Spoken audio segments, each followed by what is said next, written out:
如果特朗普回来了，中美关系会走向何处？谈股论金，看天看地。大家好，我是葛龙。今天我以一个基金经理的视角来探讨一个看似只与高高在上的庙堂有关，但实则与我们个人的投资与升斗小民都关系密切的话题。如果特朗普又回来了，太平洋东西两岸的两个大国关系究竟会去往何处？之所以说这个事情与升斗小民息息相关，是因为我们每个人实际都只是时代列车上面的一个普通乘客，是时代潮汐里裹挟的一颗泥沙。绝大多数时候，我们的命运其实并不完全取决于我们的努力，而是取决于这辆列车去往哪里，潮水涌往哪里。社会瞬息万变，普通人对时代的变迁，除了顺从和默默承受，其实并没有太多其他选择。有句话是这么说的：时代的一粒灰尘落在个人头上，就是一座大山。而当下最大的时代变局，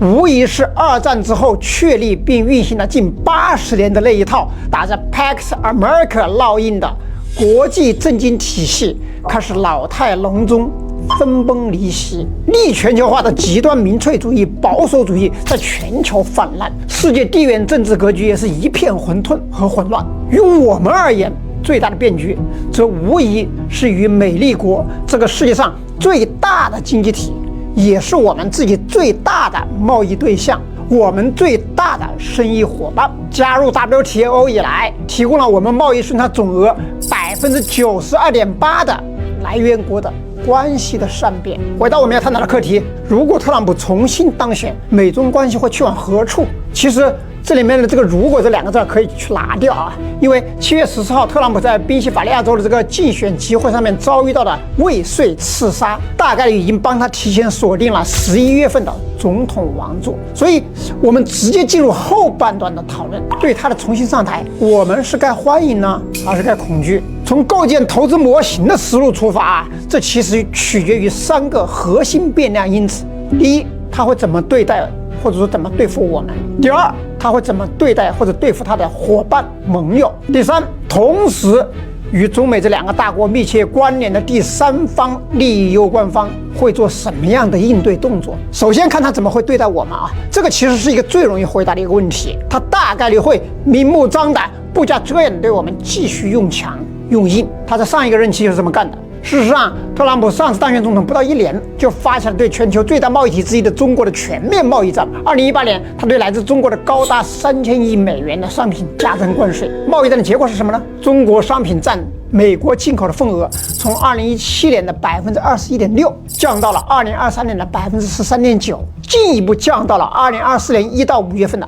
12.3%。这也是很多人对特朗普回来抱有一定恐惧感的原因啊。有人问，经过4年的在野的捶打，他有没有可能改弦更张呢？不会，这既是他的基本认知和执政路线，也是他背后选票的利益所在。事实上，经过拜登的4年纠偏，他这一次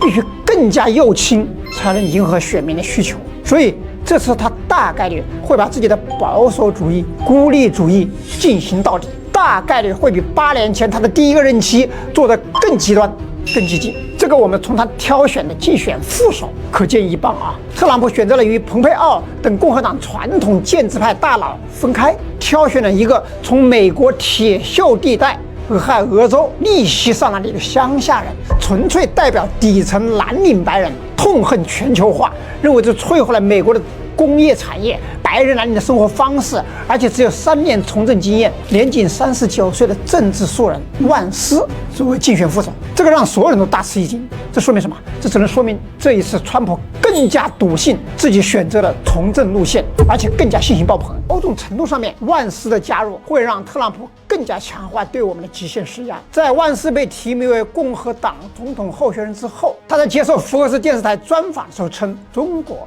是美国最大的问题和最大的威胁。中国的崛起造成了美国的沉沦，这个观点在万斯这一代美国人中非常有市场。中国真正开始狂飙突进是在2001年加入 WTO 之后，那个时候刚好是万斯高中毕业生走上社会的时候。在他成年之后，眼看着中国国力蒸蒸日上，而美国貌似越来越不堪，因此就能得出中国是最大威胁的观点不足为奇。所以综合以上，情况看起来确实有些可怕，对吗？不是的，任何事情都不是非黑即白的。特朗普更像一头莽撞的溪流，它确实会给我们制造很多麻烦。但是如果考虑到它的莽撞同样也会把维持了近80年之久的 Pax America 这个体系戳个千疮百孔，我们会发现事情也许远没有我们想象的那么糟糕。这就是格隆前面提的第2个核心变量因子，他会怎么对待他的伙伴，也就是盟友。大家还记不记得2021年发生了什么？当时我们中国不仅加入了 RCEP， 还和欧盟签署了中欧投资协议，中国和欧盟经济眼看着将进入深入融合。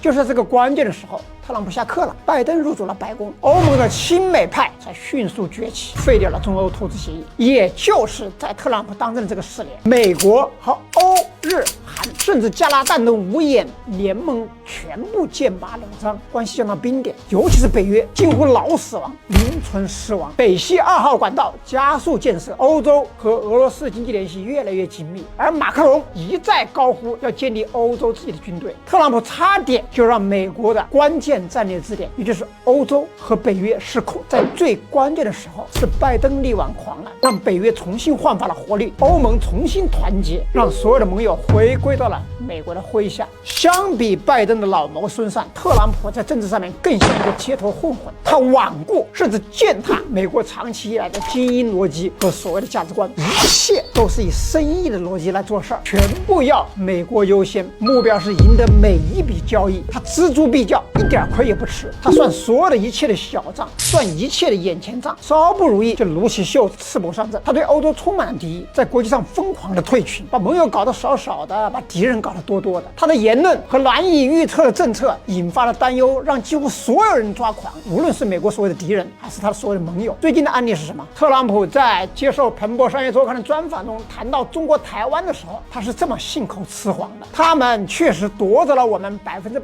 芯片业务，我认为台湾应该为防卫向我们付费。你知道我们美国和保险公司没什么不同，台湾什么都没给我。这就是特朗普说的。这意味着什么？这意味着一个分崩离析、支离破碎的西方和一个唯利是图、众叛亲离的美利国。你觉得这对我们来说真的很糟糕吗？所以综合上面的第一、第二2个核心变量因子的分析，特朗普回来这件事儿啊，对我们某种程度上面甚至应该是乐见其成的。所以更关键的问题其实是格隆上面提到的第3个变量因子，也就是同时和中美这2个大国关系密切的第3方利益攸关方，他们会做什么应对动作？这个其中核心的变量是大俄。特朗普万斯这个组合啊，在俄乌战争中的立场是高度一致的，那就是尽快结束这场战争对美国资源和注意力的分流，集中火力到亚太地区来。特朗普甚至说，等他当选后的第1天就会让俄乌达成停火。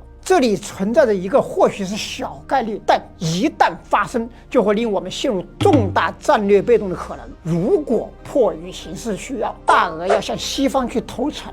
并纳投名状，什么会是他们最合适的投名状呢？一个长期专注研究大俄这个民族的学者说过这么一句名言啊：俄国的力量不在于它的强大，而在于它的虚弱。当其顺风顺水的时候，它会经常性的犯战略性错误；但是当它陷入困境的时候，它却往往会放下所有的体面，采取出人意料的，而往往也是最明智、最理性的应对策略，力挽狂澜。这句话听起来有点拗口啊，我用投资学术语来翻译一下，大致就是他们唯利是图，在需要止损、需要重新定投资方向的时候，他们会放下所有的自尊和面子，果断止损，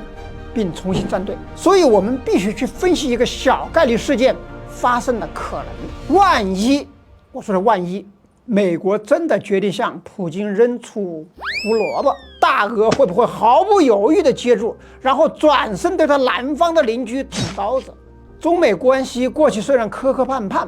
却一直能够携手同行，是因为一直存在着一个促进双方共同利益的压舱石。1972年到1991年这20年的时间里面，中美关系最大的、最重要的压舱石是什么？是彼此共同的最大的敌人——前苏联的存在。尽管当时两国双边经贸关系迅速增长，但是在绝对数额上面，这个经贸关系完全不具备战略重要性，它构不成压舱石。1972年中美握手，是盘面形势被动的我们在世界这个棋盘上面释放了一手捷针。仅仅这一手捷针，我们就非常幸运，而且近乎戏剧性的完成了从美苏两个超级大国的敌人到美苏之间关键性制衡力量的角色的转换，从棋子变成了棋手。中美俄这个三角关系啊，永远是最弱的一方最有利，而老二通常都会被联手打压。之前的苏联前车之鉴不远，所以以高度智慧未雨绸缪，对这个小概率事件做高瞻远瞩的提前应对安排，或许才是上述3个模型变量里面最重要的一环。说的再直白一点，未来形势究竟如何，其实并不取决于别人怎么做，更大的取决于我们自己怎么做。在国际大棋盘上面，特朗普再有先手之力，再咄咄逼人，但终究显得过于急躁和粗鲁，而过于急躁就会过分，就可能出错，就将确定给我们机会。这是围棋颠扑不破的功力啊！韬光养晦，在改革开放时期是最适合我们的策略，在现在混沌的博弈期，或许同样是最适合我们的策略。对世界这盘棋局，永远没有结束的时候，你总有机会再下一手。我们需要的只是一直坐在棋盘边上。我是葛龙，关注我，做个清醒的人。虽然有时候太清醒了，也会伴随很多苦恼，但是我向你保证，稀里糊涂的代价一定会更